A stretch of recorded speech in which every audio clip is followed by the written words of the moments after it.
Interessante que a gente vai ver que Jesus não precisava dizer quem ele era e que as pessoas ficavam dizendo que ele era, porque essa é uma característica de uma pessoa madura. Ela não vive discutindo que ela é madura, mas as outras pessoas que andam ao redor dela sabem que ela é uma pessoa madura. Aí você vai ver em Marcos capítulo 5,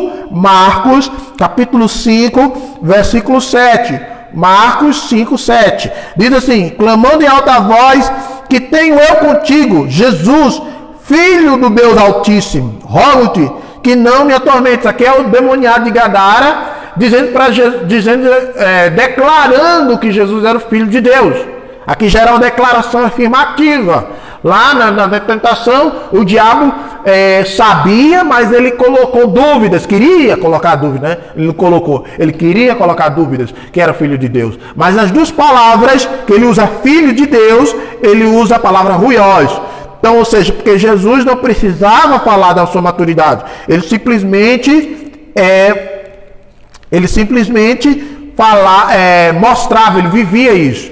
Em João, capítulo 1, versículo 34. João, capítulo 1, versículo 34. Aqui já não é o demônio, aqui já não é o demoniado, já não é Satanás, não é o demoniado gadareno. Aqui é o próprio João Batista testificando. Eu vi e testifico que este é o ruiós de Deus, né? O Filho de Deus. Este é o Filho maduro. Ou seja, porque realmente a gente não precisa que as pessoas ficar discutindo sobre, será que eu sou maduro? Eu preciso amadurecer, eu preciso crescer. Não, o maduro ele já vive o amadurecimento. Outra passagem, Mateus capítulo 27, Mateus capítulo 27, versículo 54. Mateus, versículo 27, versículo 54. Aqui já foi no final. Perceba que eu peguei em 3 partes do ministério de Jesus. Logo no início da tentação, depois com o demoniado gadareno. No caso, também no início, aqui a testificação de João Batista. E aqui já no final do ministério de Jesus. E o centurião e os que com ele guardavam a Jesus, vendo o terremoto e as coisas que haviam acontecido, ficaram atemorizados e disseram: verdadeiramente este era o ruiós de Deus, este era o Filho de Deus. Então Jesus não precisava, só tem uma menção, só uma menção que Jesus faz dele próprio como filho, dizendo: eu sou o Filho de Deus, né? Está lá em Apocalipse, capítulo 2, e o versículo 18. Apocalipse, capítulo 2, versículo 18, quando Jesus escreve a carta, quando João escreve a carta para Tiatira, diz assim: ao anjo da igreja de Tiatira escreve: isto diz o Filho de Deus, que tem os olhos como chama de fogo e semelhantes ao latão reluzente. Aqui nesse caso Jesus já estava glorificado, Jesus já estava na glória. Então ele usa esse termo Filho de Deus para mostrar assim: agora vocês têm um padrão de amadurecimento pleno. Olhem para mim, que quem está falando agora é o Filho de Deus, certo? Olhem para mim, é o perfeito, né? E vejam como eu sou. Agora sim ele já está glorificado, né? Então a gente não podemos parar no estado de justificação e temos que avançar em outros estágios. Porque justamente a gente, como eu falei no começo da aula, né? Abra com a gente, em nome de Jesus, aí na sua Bíblia, como a gente falou em outras partes, que a gente muitas vezes fica estagnado naquilo que Deus, nas experiências iniciais. E sendo que a gente precisa avançar por essas experiências. Tito, capítulo 2, versículo 11, vai dizer o seguinte: Tito, capítulo 2, do versículo 11 ao 13. Pois a graça de Deus se manifestou trazendo salvação a todos os homens. Salvação é essa, justificação. Porque o que é justificação? É colocar-se no lugar de outro. Eu estou condenado e outra pessoa se coloca no meu lugar como condenado e me justifica, me inocenta. Entendeu? Então essa é a justificação. E ele vai dizendo assim, para quê? Para trazer salvação antes a mim, que antes estava já condenado. E ele nos ensina a abandonar a impiedade e as paixões mundanas, para que vivamos neste presente século sóbria, justa e piedosamente. Ou seja, a graça não só salva, esse texto, ele fala da completude da salvação, não só salva, mas como ela me santifica, ela me prepara, e é justamente isso. Eu vivo não só na experiência da salvação, eu não vivo só na experiência da justificação, mas agora eu avanço, né? Eu vivo isso, e agora eu prossigo crescendo. Então, para que eu quero crescer? Primeiro, para justamente, só voltar aqui, para investir, para ver o aperfeiçoamento, para ser restaurado, e outro para manifestar o reino. Como? Saindo da justificação, andando em santificação. Porque não tem só justificação para mim. Porque quando eu vivo só na justificação, e não estou falando mal da justificação de forma alguma, ela é necessária, certo? O que eu estou falando é a experiência que nós temos como única experiência na nossa caminhada, não de forma alguma, mas a partir do momento que eu sou justificado, tem muita gente que vive nessa justificação, e sabe o que acontece? Ela entra em dois extremos. Ou eu não preciso fazer mais nada, entra no liberalismo, na libertinagem, né? Não liberalismo, na libertinagem.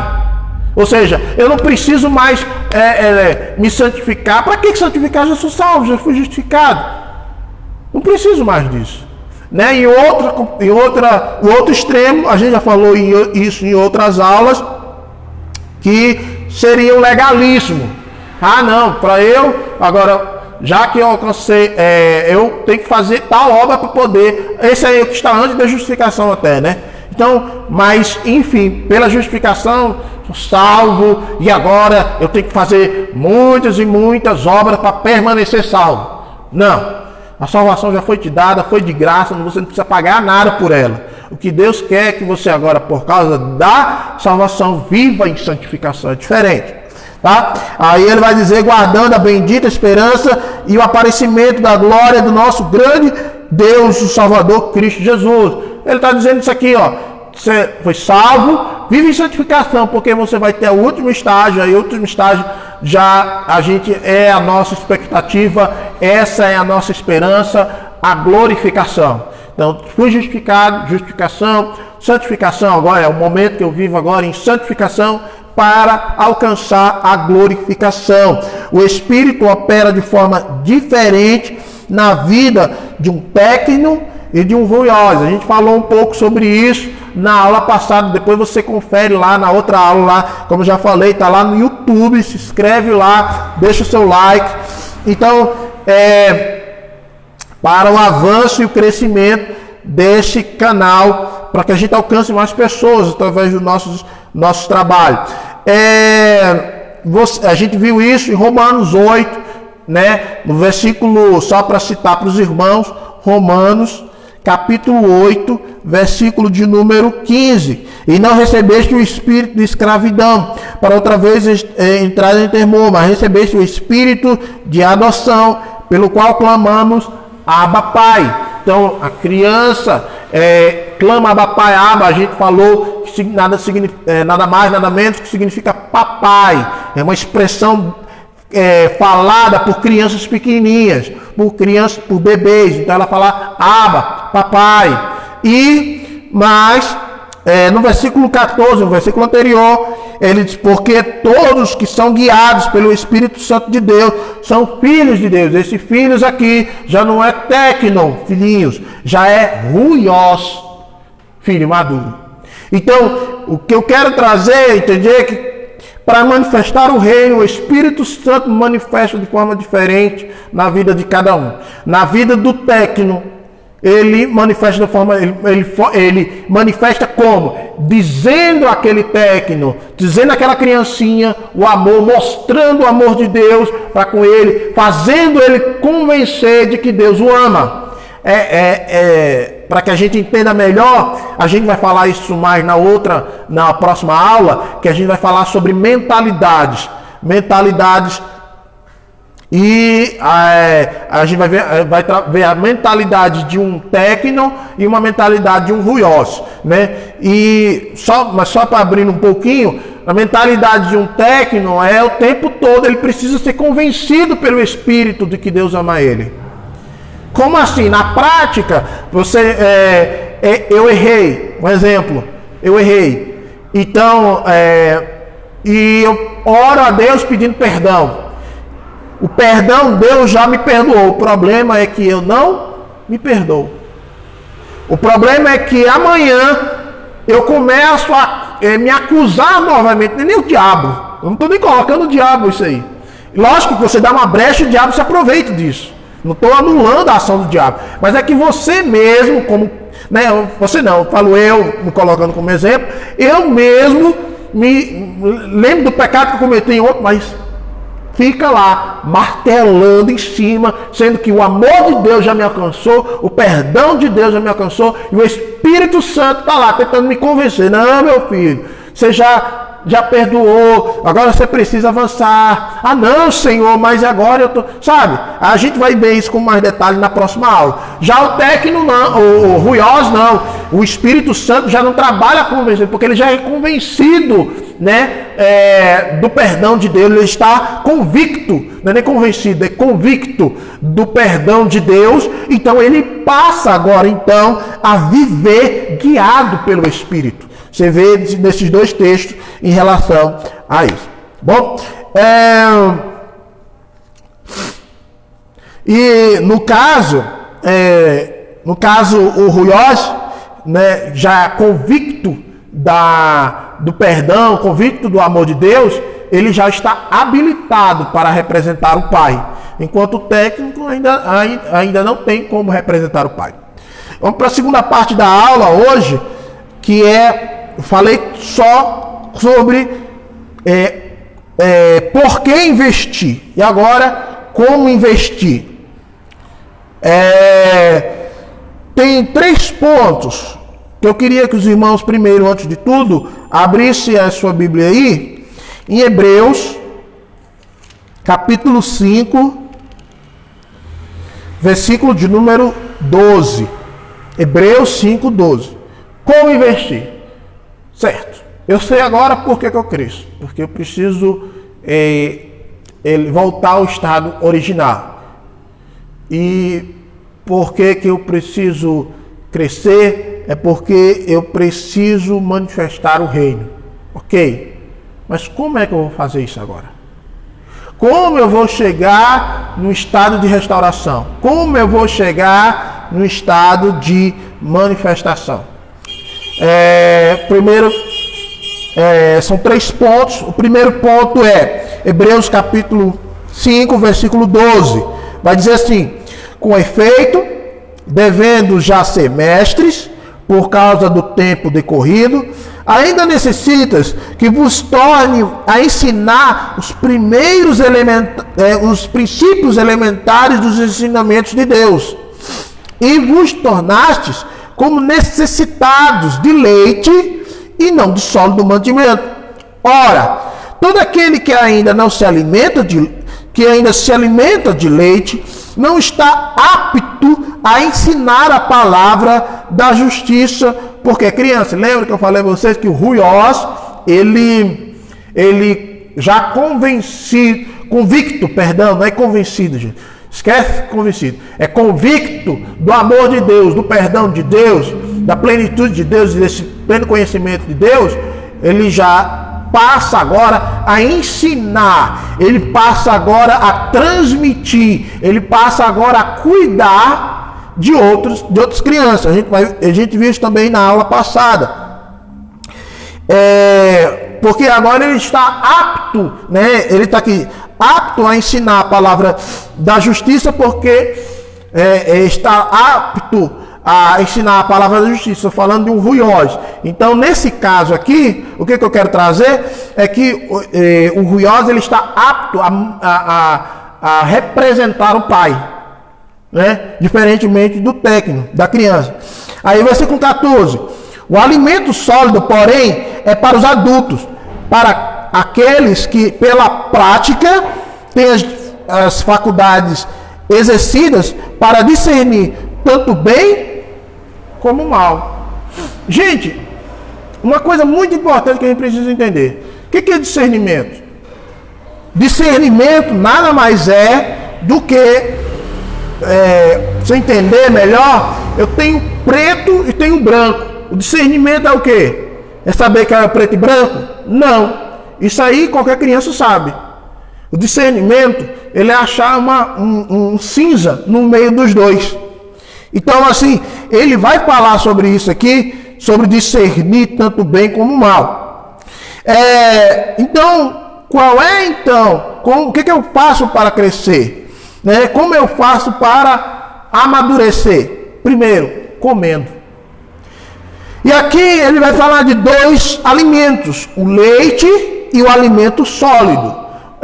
O alimento sólido aqui, ele está relacionado na carta aos Hebreus, quando a gente vai para os textos originais, ele, no grego, no caso, ele está se referindo à proteína. Então, eu vou colocar assim, leite e proteína.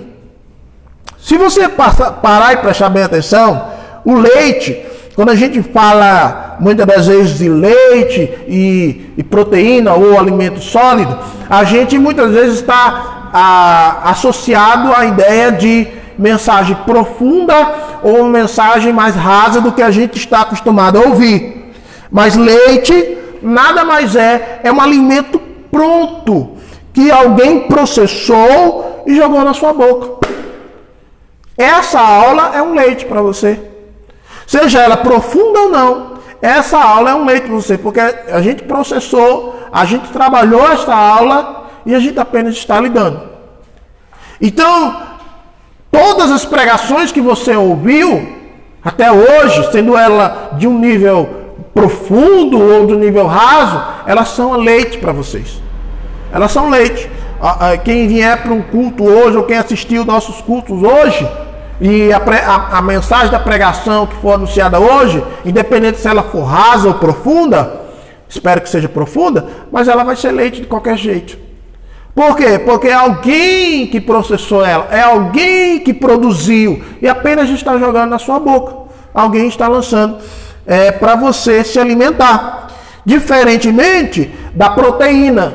O que é proteína? Carne. Carne, meu filho, aí já é outra história. Eu tenho que matar o boi, eu tenho que cortar ele, eu tenho que trazer, eu tenho que caçar, vamos falar assim, né? Como é um termo proteína, trazendo para a época, é um alimento que eu tinha que correr atrás, que eu tinha que trabalhar ele. E quando é que eu trago isso para a vida espiritual? Leite, como eu falei, toda pregação, ensino, estudo. Quantas vezes você abre o YouTube para ouvir pregação, ou vem para a igreja, escuta aquela pregação, o ensino, tudo isso é leite, independente da profundidade ou da razoabilidade. Porém, alimento sólido não. É um momento, é o tempo que eu gasto, que eu passo debruçado sobre a palavra. É o tempo que eu gasto meditando nela. Ontem eu estava numa reunião lá em casa com os irmãos e os meninos estavam falando, e eu já falei isso outras vezes, tem quase um ano que eu estou sobre 2 versículos. Não porque eu não entendi ainda, entre aspas, é porque não tem como eu colocar em prática. Ainda não tem como eu colocar em prática, porque requer justamente a gente similar. Eu estou mastigando aquilo, como é que eu vou colocar aquilo em prática?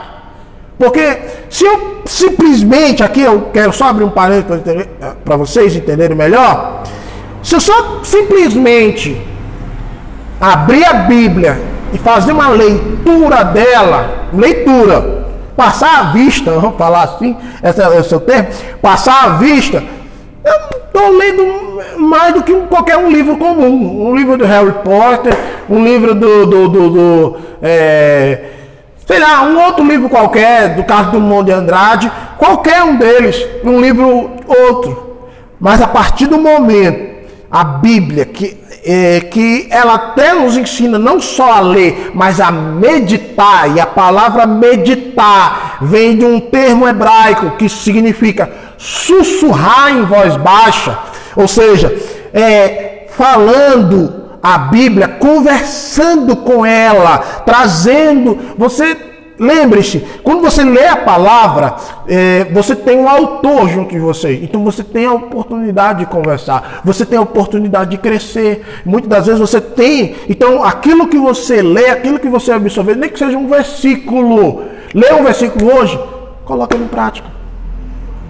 Você passa a crescer, porque agora não foi uma coisa que colocaram na sua cabeça, foi uma pessoa comum colocou na sua cabeça, mas foi o próprio Espírito Santo que plantou no seu coração. E aquilo ali vai germinar, e aquilo ali vai fazer você crescer. Então, o primeiro passo que nós precisamos fazer para poder crescer é comer. É eu parar de ficar só no leite. Não estou falando mal contra as pregações. Não estou falando mal contra o ensinamento. Não. É que o problema da gente é que a gente pega tudo que a gente come, vamos falar, tudo que dão pra gente, e a gente não faz menção da Bíblia Sagrada, se aquilo ali é verdade ou não. Eu até falo de mim, para vocês que estão nos assistindo. Vá para a Bíblia Sagrada, pega essa aula, vá lá na Bíblia, olha lá. Não, será que o professor está falando realmente da palavra de Deus? Será que o que ele falou está batendo com as escrituras? Olha lá, vê se eu não estou mentindo para você. Porque eu posso muito bem inventar uma história aqui, uma conversa fiada, e por você não conhecer a palavra de Deus, por não debruçar sobre elas, e comer. E fica por isso mesmo. Conselho, todas as vezes eu faço isso constantemente. Eu aconselho você a fazer também. Todas as vezes. Uma pregação aqui, acontece muitas vezes a pregação aqui na igreja, eu chego em casa, durante a mensagem fica marcada aqui na mente, ou se eu tiver com a Bíblia na mão, marco ali rapidinho, aqui eu puxo. Quando chego em casa, eu dou uma olhada de novo. Por isso que muitas das vezes, né, o pastor faz isso, acontece também, muitas das vezes a gente, o que a gente dá de cara? Às vezes a gente não precisa nem, tem tanto pregador por um mundo aí fora despreparado na palavra, que a gente nem precisa se cair para a palavra, já conhecendo a palavra que a gente conhece, o pregador mesmo fala uma bobagem, não, isso aí não está na palavra de Deus não, isso aí não condiz com as escrituras, mas porque a gente já tem uma certa caminhada na palavra, mas quem não tem nenhuma come aquilo e fica por isso mesmo. Então eu aconselho você a partir de hoje, quer crescer? Coma na palavra. Segundo ponto, lá em Romanos, como eu cresço, como é que eu faço para crescer? Está lá em Romanos capítulo 8, Romanos 8, versículo 17. Romanos 8, 17. Se somos filhos, logo somos também herdeiros. Herdeiros de Deus e co-herdeiros de Cristo. Se é certo que com ele padecemos, para que também com ele sejamos glorificados. Estou certo de que as aflições deste tempo presente não se pode comparar com a glória que há de nós ser revelada. A ardente expectativa da criação aguarda a revelação dos filhos de Deus. Duas coisas interessantes antes que a gente continue. No versículo 17, né, se somos filhos, essa palavra filhos, ele está falando de tecnon. Se somos filhinhos pequenos, somos herdeiros. Só que, nesse caso, somos herdeiros que não têm acesso à herança. Paulo vai falar isso em Gálatas capítulo 4, versículo 1 até o versículo 7. ele vai falando sobre essa fase de técnico, pessoas que são herdeiras, né? Que tem uma herança e nada difere de um escravo. É dono de tudo, mas não consegue ter acesso. E ele vai, Paulo está falando aqui, se somos filhinhos, somos herdeiros. Mas no versículo 19, ele diz, a ardente expectativa da criação aguarda a revelação dos filhos de Deus. Ou seja, o mundo, essa criação que ele fala, é o planeta Terra, aguarda a manifestação dos filhos de Deus. E já esses filhos que ele fala, não é técnico, já é ruiós, filhos maduros. Então o que faz a transição entre um filho pequeno e um filho maduro? O versículo 18. Que estou certo que as aflições deste tempo presente não podem se comparar com a glória que nos há de ser revelada. Então a segunda coisa que precisamos para crescer é sofrimento. É sofrer. Aí você olha assim do outro lado, nossa, eu já sofro tanto, e você vem com uma palavra dessa, dizendo que para mim crescer eu preciso de sofrimento. Pois é, se você está sofrendo por questões espirituais e por questões de Cristo, com certeza você está no caminho certo. O problema é que colocaram na nossa cabeça, né? Colocaram na cabeça do crente, é que a gente deve fugir das aflições. É que e nós caímos muito naquela como é que a gente pode falar? Naquela frase sobre muitos pregadores falam, muitas das vezes, que Deus vai te dar vitória, irmão. A bênção de Deus está sobre a sua vida. Não tem mais problema. O problema acaba hoje. Essa tribulação acaba hoje. Não estou dizendo que isso é errado. O problema é que quem está ouvindo isso, se é um ruiós, ele entende que o problema, a aflição pode estar acabando, mas o que ele ganhou com aquela aflição. Diferentemente de um técnico, de um filhinho, de uma criança pequena. Quando ele ouve isso, ele se anima, entre aspas, porque a aflição acabou, graças a Deus, mas não retirou nada daquilo. Paulo vai falar, na mesma carta que a gente acabou de ler, aos Romanos, no capítulo 5, que tem prazer nas tribulações. Por quê? Porque as tribulações, as lutas, as aflições, o sofrimento, ele causa para nós uma maturidade. Ela leva nós a um estado de maturidade muito elevada. O problema é que nós estamos caindo numa perspectiva de que a aflição vem, eu quero fugir, quero logo que essa aflição acabe. Não estou dizendo que você deve ser sadomasoquista. Não estou dizendo que você deve sair, abrir as portas da sua casa e procurar confusão, procurar sofrimento. Não estou falando sobre isso. Eu estou dizendo que você está sofrendo. Veja a situação que você está. Veja o que você está aprendendo com ela. O que você pode estar crescendo com ela. O ruiós, ele suporta um sofrimento por um bem maior. Por exemplo, criança não suporta a dor, logo começa a chorar, espernear, não fez o que ela quis, ela começa a se debater no chão, né? Ela faz aquele maior alvoroço. No ruiós não, ele suporta tudo aquilo para um bem maior, né? O ruiós passa a noite em claro por causa de uma criança. Está entendendo a diferença? A criança não passa a noite em claro por causa de ninguém. O ruiós não, ele passa a noite em claro, se for preciso, por causa de uma criança. É muito interessante. O sofrimento, a capacidade de suportar o sofrimento, mede a nossa maturidade. Se você está sofrendo, se você está suportando esse sofrimento, o nível que você está suportando é o nível da sua maturidade. Se você não está suportando muita coisa, se você percebe que tem muita gente passando por provas, Gente, olha só uma coisa interessante. Isso aqui é muito importante. Durante o ministério de Jesus, Jesus sempre deu de frente com dois tipos de pessoas. Só essas duas classes de pessoas. Os pecadores e os fariseus, os escribas, que eram a classe dos religiosos, essa palavra que eu estava procurando.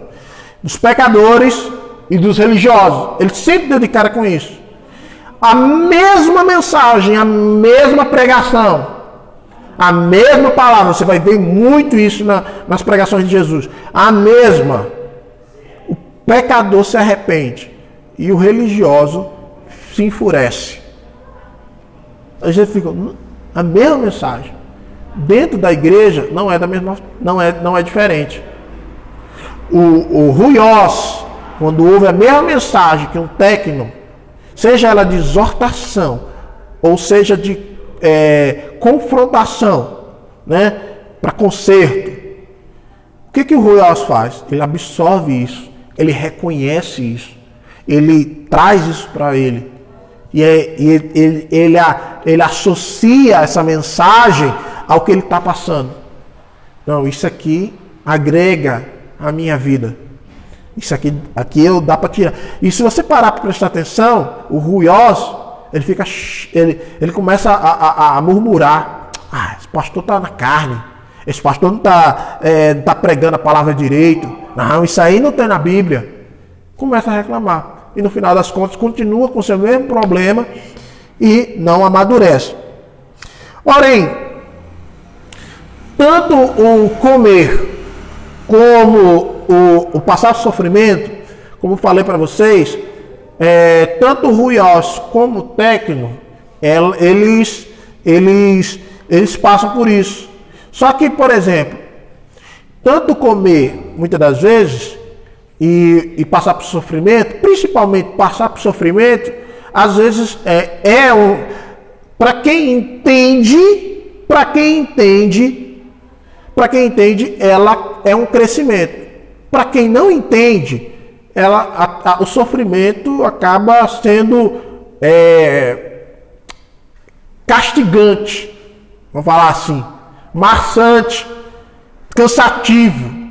E no final das contas, por não entender o propósito do sofrimento, acaba deixando Jesus e coloca a culpa principalmente no pastor. Coitado do pastor. Coloca a culpa no pastor porque o pastor não me ajudou, porque a igreja também não é isso e tal. Aí no final das contas, Deus que não ligou para mim. Porque não entendeu o sofrimento, o propósito do sofrimento. Quando você vai para a palavra, eu falei, só quer de leite. Por isso que eu disse a vocês, não estou pregando contra o leite. O leite é necessário, mas eu não posso viver somente de leite. Porque que faz crescer o alimento. Nesses dois aspectos que nós citamos de como crescer, um ou outro, uma virtude é o que vai fazer uma diferenciação muito grande, que aí eu vou encerrar essa aula com essa última virtude. Está lá em Tiago, capítulo de número 4, versículo 6. Essa virtude aqui, que é a humildade. Aí aqui eu acho que é a maior chave para o crescimento. Palavra, precisamos, sim, com certeza. Mas a gente vai ver que humilde, ele vai entender essa palavra e vai crescer. Sofrimento, você vai ver que também a humildade também está ligada nos dois. Todos os três estão interligados, né? Eu passo por sofrimento e observando a palavra, eu cresço. Se eu passo por um sofrimento sem olhar a palavra e sem humildade, eu me perco. Se eu vejo só a palavra e não passo por sofrimento, ou só a palavra e não vejo e tenho humildade, vai acabar sendo religioso. Só conhece. Capítulo 4, versículo 6, vai dizer assim: antes, ele nos dá uma graça maior. Portanto, diz a Escritura, Deus resiste aos soberbos, mas dá graça aos humildes.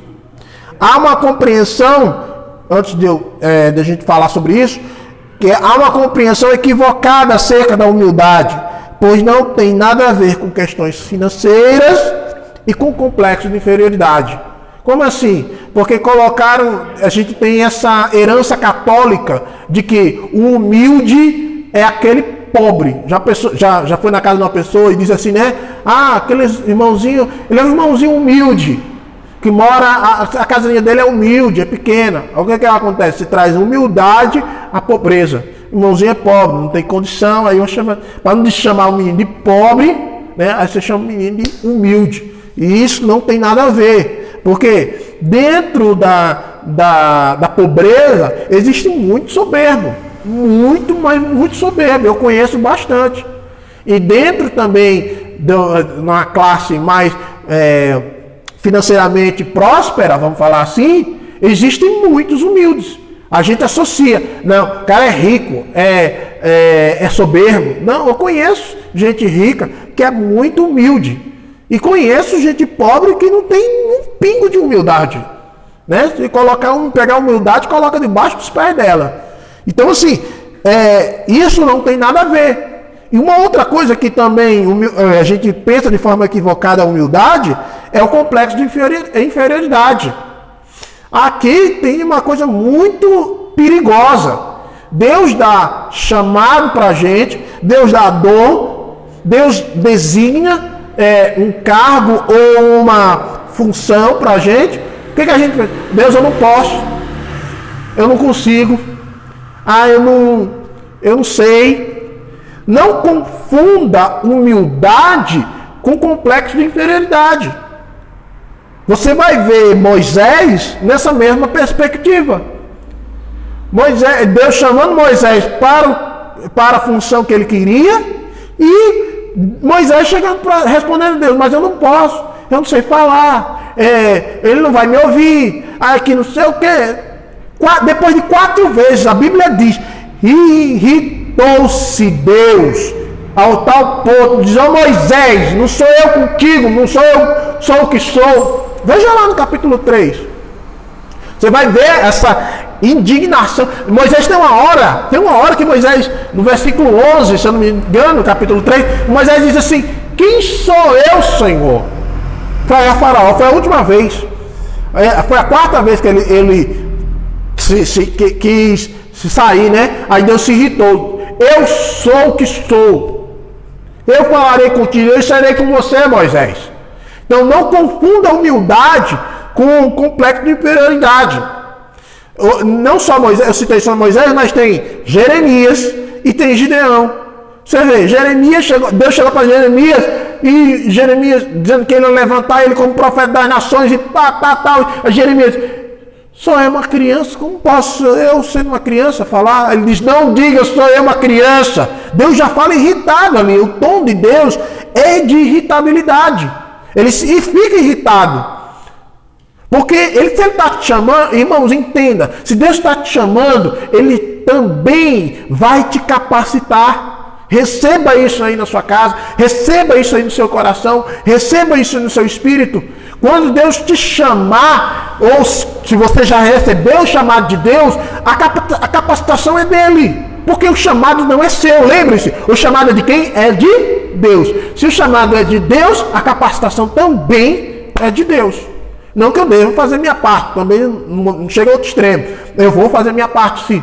Mas não chegar, eu sou um coitadinho, eu não posso. Por exemplo, Gideão. Gideão era, eu sou tem 12 tribos, Senhor. Das 12 tribos eu sou o menor. Da família das tribos, a minha família é o menor. E da casa do meu pai, da minha família, eu sou o menor. Você vê, o menor do menor do menor do menor.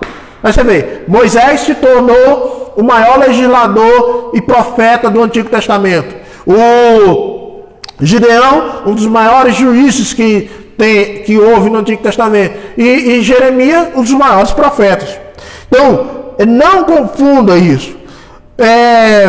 Por quê? Porque quando a gente entende humildade, o contrário da humilde é o orgulho. O orgulho para si, o orgulho olha para si, mas o humilde olha para Deus.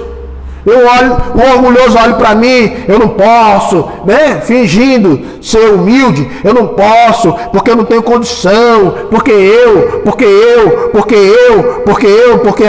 aquilo outro. Mas o humilde, ele olha para Deus. Não, Deus, eu sei que eu não posso, mas o Senhor me dá condições. Eu sei que eu não posso, mas o Senhor guia os meus passos. Eu sei que eu não posso, mas é o Senhor que me capacita. Entendeu?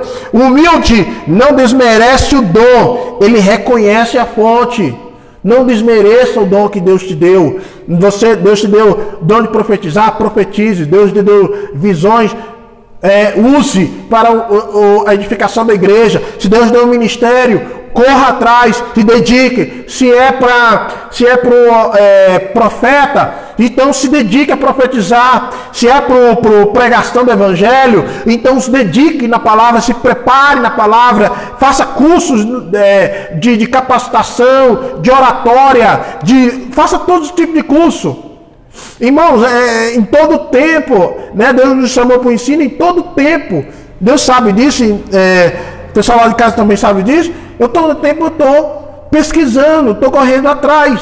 Porque Deus nos deu um chamado, mas não significa porque Ele deu um chamado que Deus agora faz o que você quiser. Não, eu vou correr atrás e dentro daquilo que Deus me der condições para fazer, a gente vai crescer.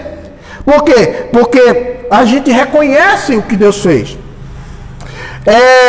E um último ponto aqui que eu quero frisar, isso aqui é: o humilde tem ouvidos para ouvir a Deus e ouvidos para ouvir as pessoas. Ao contrário do orgulhoso que só ouve a si mesmo, o humilde, ele tem a capacidade de ouvir a Deus e ouvir as pessoas. Não é somente ouvir o que Deus tem para dizer, mas também o que as pessoas têm para dizer. Não é somente ouvir o que as pessoas têm para dizer, mas o que Deus também tem para dizer. Então, assim, o humilde, ele tem essa capacidade. Você quer saber quando você está crescendo, está amadurecendo ou não, você é criança, ou se você é ruiós, né? Se você é técnico, ou se você é ruiós, veja quando você é corrigido. Olhe, será que você ouve ou dá chilique? Qual é a sua posição?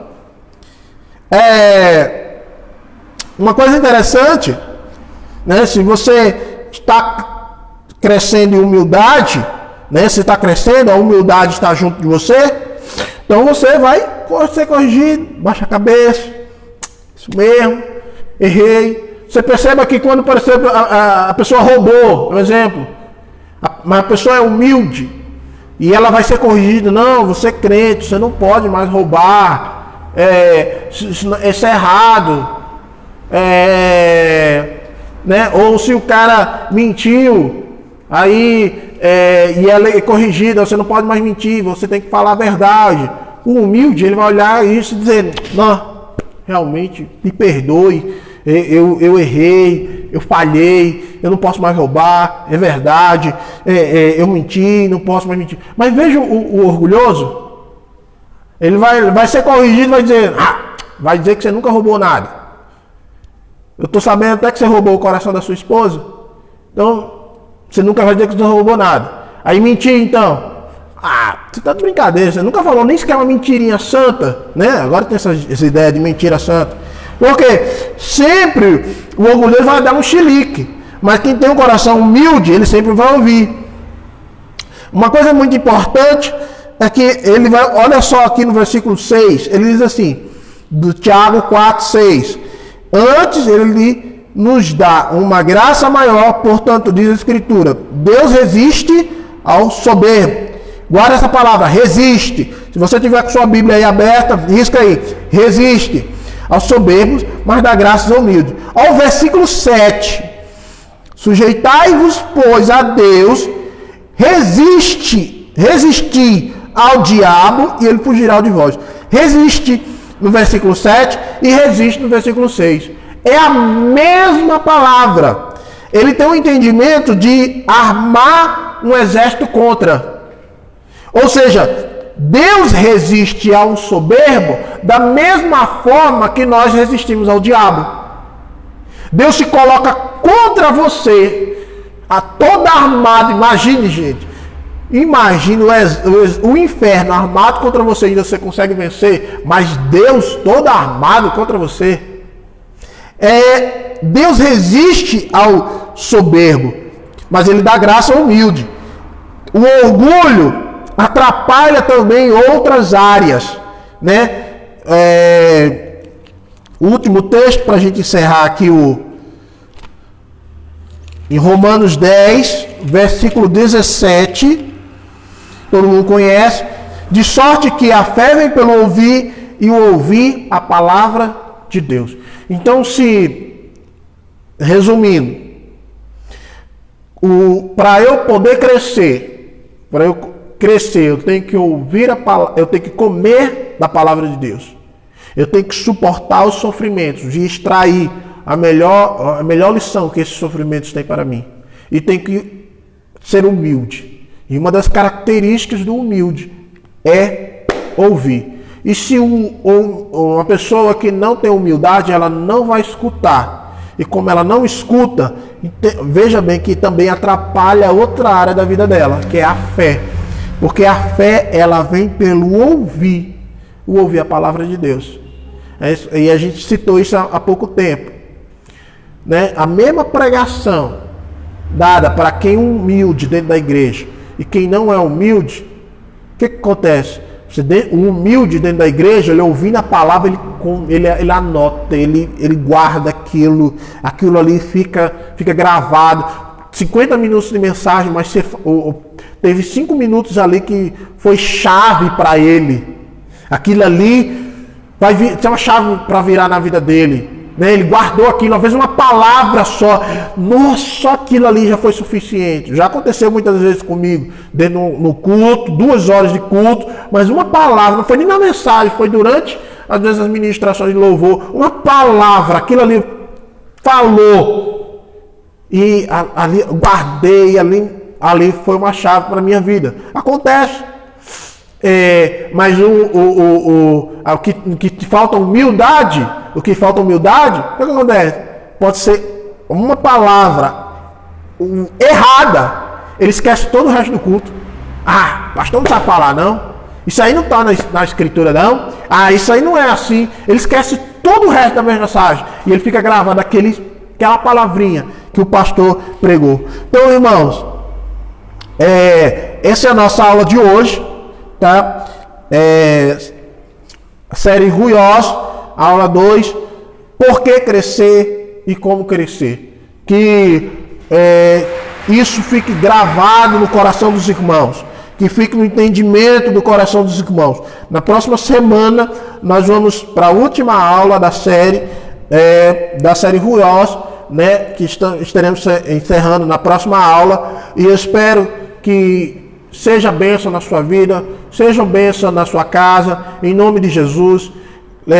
As referências, depois você vê o vídeo aí de novo, direitinho, com cuidado, e releia os textos, vá por parte, leia a palavra, ore, busque, mas saia dessa meninice, cresça.